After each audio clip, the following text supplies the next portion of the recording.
Hey guys, Happy New Year. This is homework 1 for quarter 3. Let's do it. So we reviewed quadrilaterals and this says the word trapezoid. So the definition of trapezoid from our notes is only one set of parallel lines. Okay, so if I look at this, it says these two sides are equal. And it says, find the length of the angle indicated for each trapezoid. So I believe that we are to assume that they've oriented these so these two lines are parallel. So let me exaggerate this trapezoid a little bit better for us. If these are parallel and the right side is equal to the left, then that's actually called an isosceles trapezoid. And so what kind of angle relationships can we observe here? So if this was a trapezoid, and we can see these better when I exaggerate the angles. Notice any isosceles triangle, I could fold here. And angle B should fit on top of angle E. And angle C should fit on top of angle C. We also know that we could think of these as a transversal. So we could think of these two parallel lines as extending and this line extending. And notice angle B and C are same side interior angles. We could also notice the same thing on this side, that this line could extend and this line could extend, and these two angles would also need to add up to 180. So what we notice is when we have a trapezoid, and if it's an isosceles trapezoid, we know that angle B is going to equal angle E. Angle C is going to equal or be congruent to angle D. And that any small one, any acute, added to any big one would add up to 180. So this one plus this one should add up to 180, or this one and this one would add up to 180, or these two would add up to 180. Okay. So when we look here, this angle, these two angles are not necessarily, this isn't a rectangle, but these two angles are not equal. This one's bigger than 90, that one's less than 90. So I'm not going to set them equal to each other, but they're supplementary. So to set this up, I can say angle B plus angle D should add up to 180. Angle B and angle D should add up to 180. So 86x plus 2.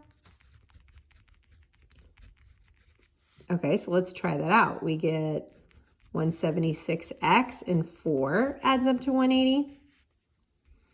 Subtract 4 on both sides, we get 176.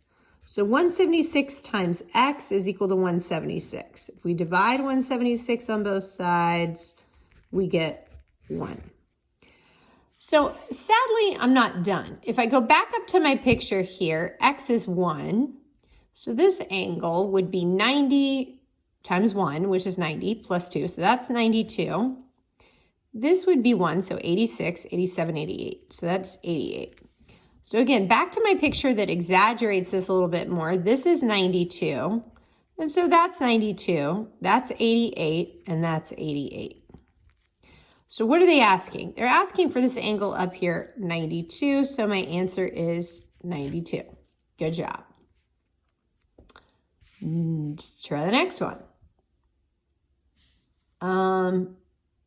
Same thing, isosceles triangle. So I'm going to draw it a little bit more exaggerated so it's more obvious. The acute angle is this angle V. The obtuse angle is W. The obtuse angle is X, and the acute angle is Y. So they're showing me these two angles. The acute one is this expression, and the obtuse one is that expression. So those can't be equal, but they do add up to 180 because of same side interior angles. Okay. So this one plus this other one should add up to 180. Okay. So when we add these two together, we get 44 and 8 minus 4. So subtract 4.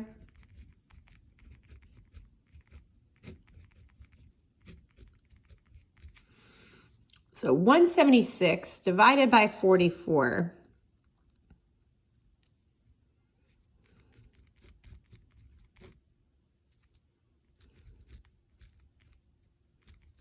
Yeah, that's 4. I don't have a calculator, but I just kind of did it by hand. Okay, but I'm not done. I got to plug this back in. So if x is 4, I can plug this back in. So if the angle V is 23 times 4, so the measure of angle V is 23 times x, which we know is 4, minus 4.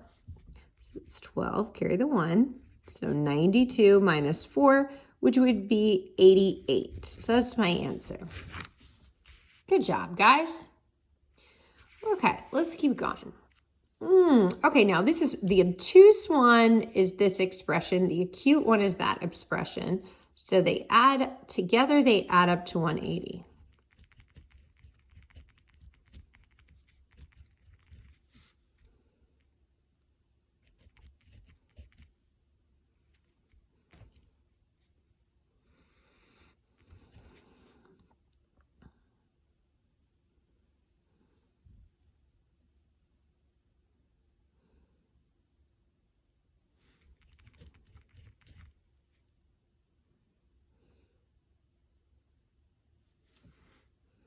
Okay.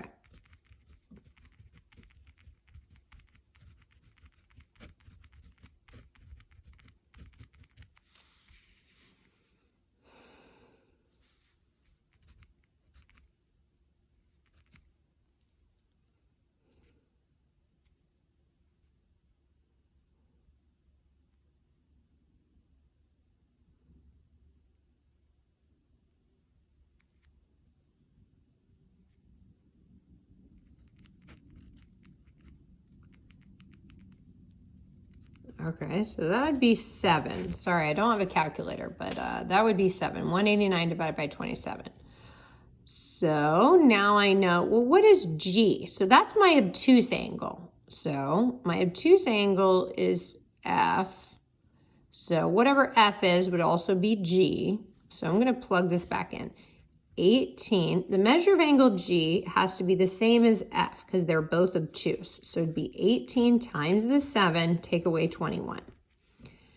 All right, so that'd be 6, carry the 5, 126 minus 21. So that's 105. Good job, guys. Next.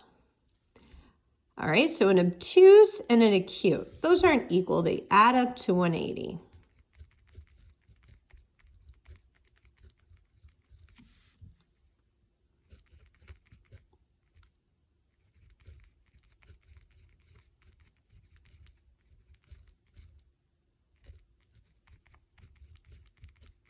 Okay, and when I take 216 divided by 18,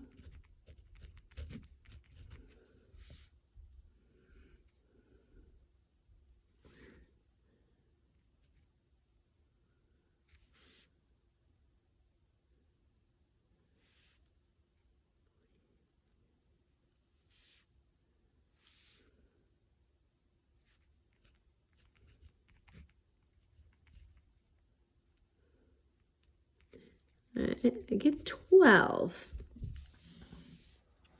So if x is 12, find h. Okay, so h we know is this 6x minus 5. So 6 times the 12 minus 5.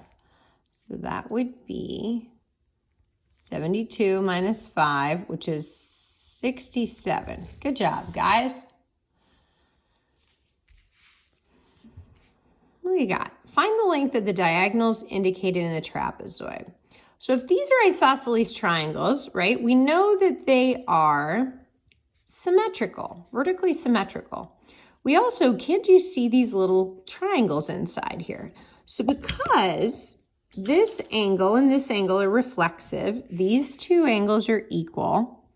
We also know that these angles, those triangles would be equal. So using a couple of congruent triangle theorems, we can state, and I think everybody would believe this, if we took a string and ran it from C to A, and the same string and ran it from B to D, those would be equal lengths. So using this strategy, we should be able to put these equal to each other. So AC should be equal in length of BD, only because it's in a trapezoid and because it's an isosceles trapezoid. So let's do the math.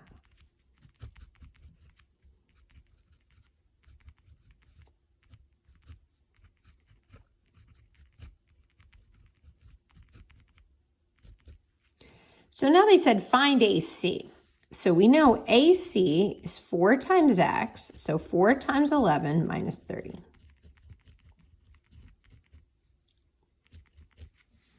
Good job, guys. Now, oh, it's another isosceles trapezoid. So we know this length would equal this length.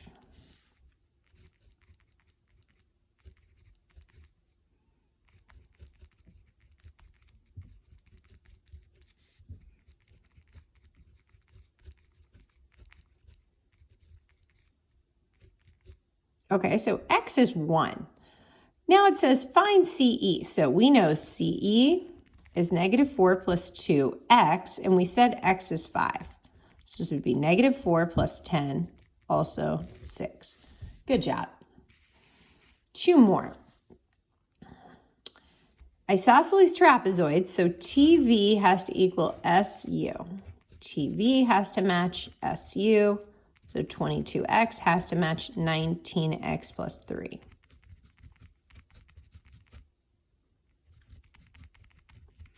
Okay. So x is 1. Now they say solve for TV. So if x is 1, 22 times 1 is 22. Awesome. Last one. Okay, so they flipped this upside down, but I think this would still be true. DF, if I ran a string between D and F, it should equal the same string length as G to E. Okay, so DF should match E to G. Okay, so 4x minus 1 should match 5x minus 6.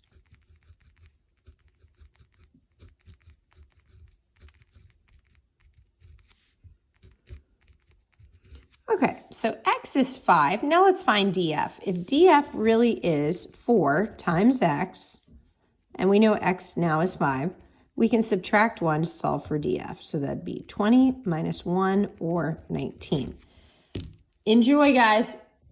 See you next time.